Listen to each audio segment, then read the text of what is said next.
who's got a question? Amy? It's just a general question about the communes. How, not like literally incestuous, but how like incestuous were the, was it quite cliquey and quite like, probably like a bit blunt, like with everyone sleeping with everyone kind of thing, like in your mind? No, it depends, and they soon realized that it couldn't lead like that, so they're trying to sort of recover this tendency, but when it was implemented, the second one, the first one, the squat and the second one, they were, sexual freedom. It seemed like the answer, so they applied it with a lot of strength. It was did that cause any conflict? Yes, a lot. When I was there every night, there would be people bleeding because they would have had a fight because they didn't know who was sleeping with who the night after. The commune I visited wasn't very sexually promiscuous. It had been known in the past because they were just kind of experimenting with all different things, and I'd heard a story about them creating a rule where there was about 40 adults and 20 children, and all the children went to live in this one house, and the adults all slept in the main house, and they had a rule that you couldn't sleep with someone more than once, and they were all sleeping in the same room, and you can imagine how that turned out. This is a question about the occupation, or the occupations that are going on specifically. Is there some lack of real embodiment going on? And this is why, they've been identified as being successful. I'm struggling to understand at what point these occupations are deemed to be successful. They're still ongoing, they're still in very, very early stages. I feel personally that there is a lack of embodiment that is going on. If you're comparing something like the occupations to maybe the process of resistance that was embodied by someone like Gandhi, it's very, very different. It's very extreme. And I'm wondering whether this occupation isn't extreme enough, and actually people are anti-capitalist but walking around with iPods, walking around with big headphones, wearing clothes, buying tents from, tents aren't cheap, probably buying them from camping shops, and actually for something like this to be successful, does there need to be, real jumping in at the deep end and making your own clothes, living not within, in front of the stock exchange, not living within this area, because actually it's become irrelevant. If it has become so irrelevant and we don't believe in it anymore, then actually we can take ourselves completely out of this arena and exist separately and set up something like a commune rather than living in both worlds at the same time. Do you want to? Shall I? To me, we need to live in both worlds, not at the same time, that we need to be alternating between the two worlds. I think this world that we live in now is necessary, but it's being taken the piss. There's too much of it. We've got time is money. But the idea that we could be, on the one hand, the 99%, which is our most wonderful, genius slogan, and on the other hand, say, I don't know, just turn your back on iPhones and tents and everything else. I'm sorry, that just means division. Some people, that's all right for some people, to find somewhere where you don't need iPhones and stuff. But for the overwhelming majority of the planet, in Africa, India, and everywhere else, people want the good things, if you like, we have developed. I won't say capitalism has produced. I don't think capitalism produced it. Human people with their labour produce these things under capitalism. But we need some countervailing power, and to my mind, you can't just have some little bit of countervailing power. We've got to take the whole power away from capitalism, and then give back to capitalism whatever power we feel we can afford to give back without them taking the piss again. So they're just using some of those systems which are developed under capitalism, which we can use. But what I'm saying is we can't even begin to think along those lines until we've completely overthrown the whole global capitalist system. Then there may be bits of it which are actually very useful, and we need to not turn our backs on. But only once you've sort of put yourself in a position where you can actually evaluate those things. And I think what has made the occupation really successful is precisely that it is in the centre of cities. It's in squares where, because there's a lot of people who come by and sort of are curious about what it is and come and learn through taking part and become profoundly embodied parts of the process because you take part in the General Assembly and and the facilitator will go, okay, now we're splitting up into small groups and discussing this topic, and then suddenly someone who was just a passerby is found part of the process, part of a small circle where someone will ask you, what do you think? And not just sort of say, you should think this, but actually like, what do you think? I want to learn from you. And that is profound embodiment of a resistant process, because it's already sowing the seed of change within people.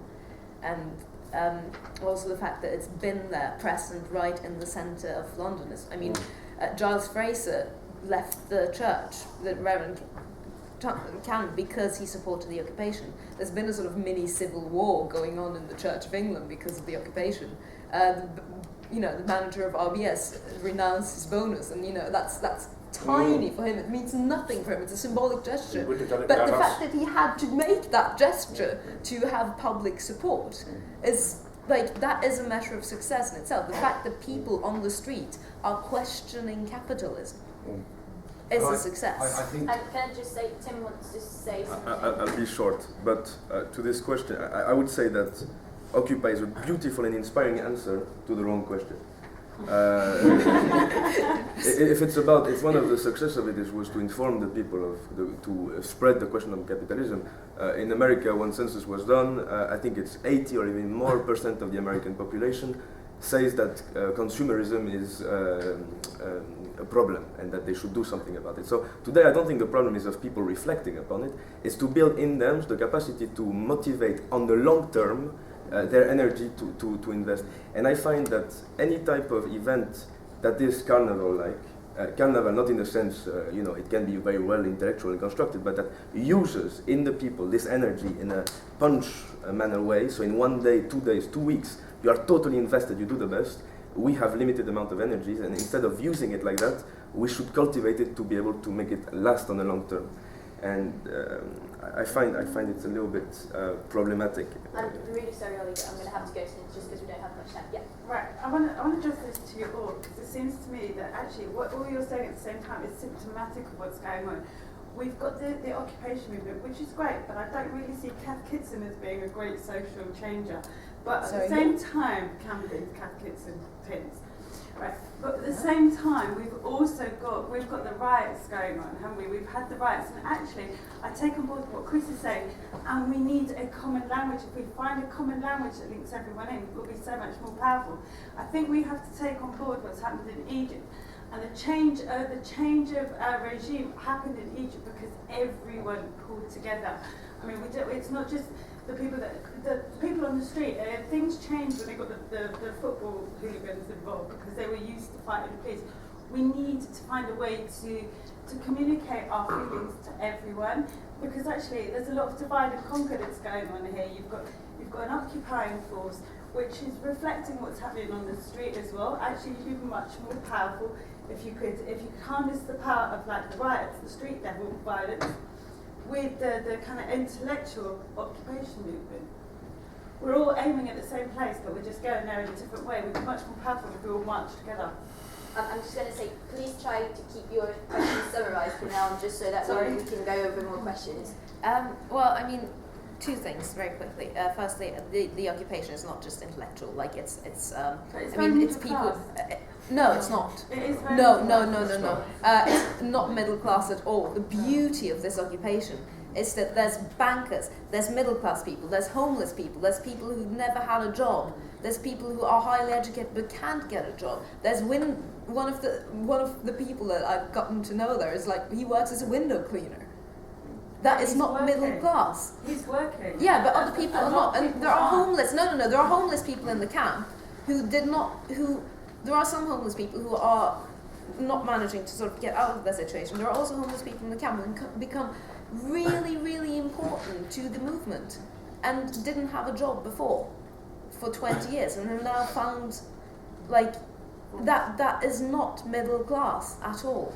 That's the first point. The second point is that Occupy now, as the second stage, is going out into all the boroughs in London. On the 1st of May, Occupy London will start walking around all the boroughs, from every single borough of London, whether it's rich or whether it's poor, have general assemblies, have meetings, make connections in the local communities with what forces, what organisations are already there. So it's it's doing exactly that, linking up and harnessing and learning, and it's not saying it has an answer, it's asking questions and trying to see what other solutions are already out there.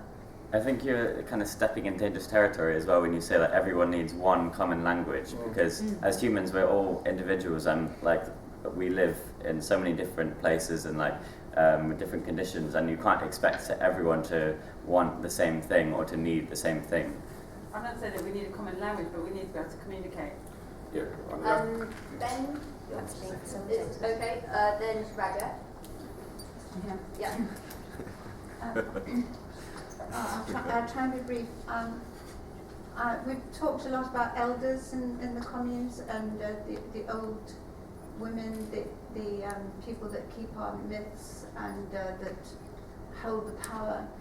And it's a magical power, and I wonder if any of you have any ideas how to acknowledge that in the time that we're in now, how to bring elders and older women especially into their power, and how can we ask that society pitches in with its resources before the economic system goes down, how we can empower our women to bring in rites of passage particularly. To that I have just one sort of proposition, is that role of elder women or elder people generally, gender excluded, has disappeared because they get lost in the mass of the city. For me, we've had a little bit of discussion with Chris. I don't understand the city is too big, people get lost into it. If you have a local scale, as I see in the north of France, big Polish immigration, that's where my grandparents live into, they knew that even in the city they had to organize districts, local scales, even in a bigger one. And in those type of small scales, elder people, elder women, my grandmother, my grandfather, are people who are listened to. But if in a place where people do not think the beauty is in gigantic amounts of people, because their voice is not that strong and because you need to stay silent to hear them in a both material and more spiritual sense, I think local scale is the answer, smaller at least. Yeah, I was just say, I mean, we just two things. First of all, on language, I mean, the idea that we want one solidified, like, dogma, program, politics, language, or whatever, is just obviously not what Occupy is all about. But it is very much about trying to understand one another. We need some forms which enable us to listen, and the kinds of concepts which actually make us, attentive to how it is and why it is that we so often don't listen, don't hear each other. So we need. That's why I'm saying rites of passage, Chris. Yes, and I won't. It's not my place too much to say something about older women and stuff. But I mean, what we've already heard about the sexual communism and some of these communes. I mean, very minimum, we need women just able just stick together and just say no. I mean, absolutely no. I mean, as a precondition to any kind of sexual fun and free love and all that stuff. I mean, if women can't, with the guidance of older women with experience, actually take charge of all that stuff, and in the cities we have huge buildings, we have all kinds of tower blocks, and just wait and see what happens when the money runs out. When there's no money in the city, when all the banks have gone bankrupt, then you'll see what older ladies can do and what can happen in estates and streets where it's actually necessary for people to actually start talking, across their garden fences or the landings, and make holes between the different buildings on their estates and stuff, and actually start forming genuine communities in those places.